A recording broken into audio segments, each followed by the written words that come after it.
కృష్ణా జిల్లాలోని అత్యంత కీలకమైన నియోజకవర్గం గన్నవరం. అనేక రూపాల్లో ఈ నియోజకవర్గం ఎప్పుడూ వార్తల్లో నిలుస్తూనే ఉంది. ఇక్కడ విమానాశ్రయాన్ని జాతీయ స్థాయిలో అభివృద్ధి చేయడం, ఇక్కడి చెరుకు రైతుల సమస్యలు, మూతబడిన చక్కెర కర్మాగారాన్ని తిరిగి తెరిపించడం వంటి కీలక అంశాలు ఈ నియోజకవర్గాన్ని ఎప్పుడూ కూడా హాట్ టాపిక్గానే చేస్తున్నాయి. ఇప్పుడు జరుగుతున్న ఎన్నికల్లో మరింతగా హాట్గా మారింది. ఇక్కడి నుంచి సిట్టింగ్ ఎమ్మెల్యేగా టీడీపీ నాయకులు వల్లభనేని వంశీ ఉన్నారు. గత ఎన్నికల్లో ఇక్కడి నుంచి వైసీపీ నాయకుడు దుట్టా రామచంద్రరావుపై దాదాపు 10,000 ఓట్ల మెజార్టీతో వంశీ విజయం సాధించాడు. గడిచిన 5 ఏళ్ల కాలంలో సిట్టింగ్ ఎంపీపై ఇక్కడ ప్రజలు కొంత పాజిటివ్గా, కొంత నెగిటివ్గా ఉన్నారు.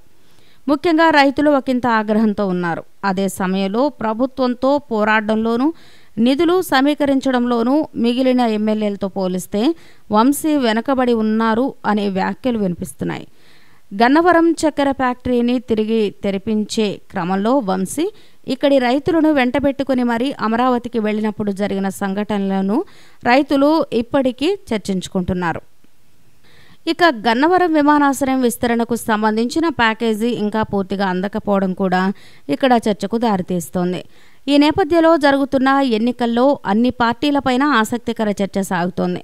గన్నవరం నియోజకవర్గం నుంచి వైసీపీ తరపున యార్లగడ్డ వెంకట్రావు, కాంగ్రెస్ తరపున సుంకర పద్మశ్రీ పోటీ చేస్తున్నారు. అదే సమయంలో జనసేన తరపున ఇక్కడి నుంచి సిపిఐ నాయకుడు మైనార్టీ వర్గానికి చెందిన వ్యక్తిని పోటీ చేయిస్తున్నారు. ఇంతవరకు బాగానే ఉన్నా ఇక్కడ బలమైన వర్గంగా చక్రం తిప్పిన దాసరి బలవర్ధన్ రావు, జై రమేష్లు ఇప్పుడు వైసీపీకి జైకొట్టారు.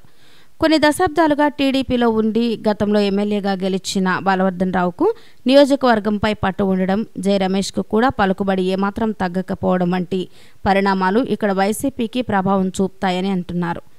ఇక యార్లగడ్డ వెంకట్రావుకు కూడా స్థానికంగా మంచి పలుకుబడి ఉండడం కలిసి వస్తోంది.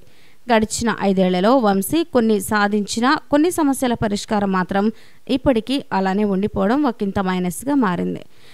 దీంతో గెలుపు గుర్రం వైసీపీ దిశగా సాగుతోందని అంటున్నారు పరిశీలకులు. ఈ వీడియో కనుక మీకు నచ్చినట్లయితే లైక్ చేయండి, షేర్ చేయండి. ఇలాంటి లేటెస్ట్ వీడియోస్ కోసం మా ఛానల్ని సబ్స్క్రైబ్ చేసుకోండి.